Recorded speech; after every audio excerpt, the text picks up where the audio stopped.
Hey everyone, welcome back to Genai's Football News. We've got a packed show for you today, so let's get straight into it. And we're starting at Stamford Bridge, where the dust is still settling after the sacking of Liam Rosenior. According to ESPN, Rosenior simply could not win over the people who matter most at a football club, the players and the fans. Despite being handed the Chelsea job by owners BlueCo, the connection just never materialized. The dressing room wasn't convinced, the terraces weren't convinced, and ultimately, the results weren't good enough to silence the doubters. But ESPN's report goes deeper than just Rosenior himself. It points the finger squarely at the structure BlueCo has built around the club. The way the manager was selected, the decision-making process above him, the layers of ownership interference, all of it is now under the microscope. The question isn't just who's next. It's what needs to fundamentally change at Chelsea before the next manager is even announced. It's a brutal cycle we've seen at that club for years now, but under this ownership it's taken on a whole new level of chaos. Chelsea fans deserve better, and whoever walks through that door next is going to need serious backing and a clear chain of command. We'll be watching that managerial hunt very closely. Now, linked directly to all the upheaval at Chelsea, the transfer market is already buzzing. And one name keeps coming up, Malik Tillman. ESPN's Transfer Talk is reporting that Bournemouth have now joined the race to sign the USMNT midfielder, making them the latest English club to throw their hat in the ring. And this isn't a quiet interest either. Tillman is genuinely in demand, with multiple Premier League clubs circling. For those who don't know Tillman, he's one of America's most exciting young midfield talents, and he's been making real waves in European football. The question is where he ends up, and whether Chelsea, amid all their managerial chaos, could still make a move, or whether a club like Bournemouth, with a clearer project and direction, might actually be the smarter landing spot for him. This one is absolutely worth keeping an eye on as the summer window approaches.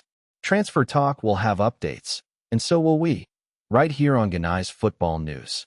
Right, let's switch to the women's game now, because the UEFA Women's Champions League semifinals are upon us, and ESPN have put together their predictions for what promises to be an absolutely blockbuster set of ties. First up, Barcelona versus Bayern Munich. Now, these two sides have already crossed paths this season, which makes this matchup even more fascinating. Barcelona have been the benchmark in women's football for some time.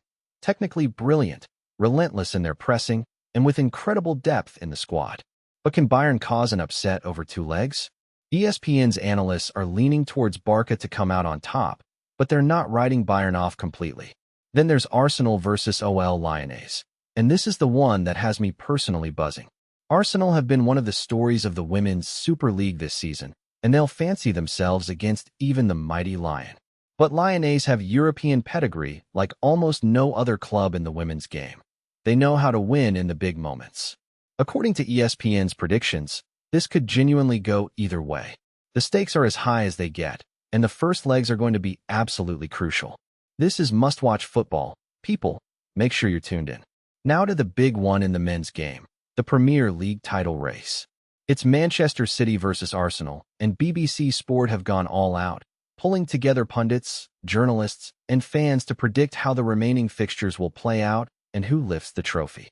Arsenal suffered a really crushing loss recently, one that Julian Lawrence on ESPN noted could be a psychological blow in the title run-in. Meanwhile, Man City will be looking to capitalize on any Arsenal slip-up.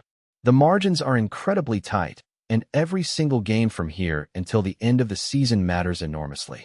BBC Sport's Big Prediction Special lays out each club's remaining fixtures in detail, and the consensus seems to be that this is genuinely too close to call. Some pundits fancy City's experience in these situations. They've been here before. Others think Arsenal have the momentum and the hunger of a team desperate to end their trophy wait. Personally, I think whichever side handles the pressure better in the next 2 or 3 weeks is going to be your champion. One bad result, just one, could swing this whole thing. The Premier League title race in 2026 is everything we could have hoped for.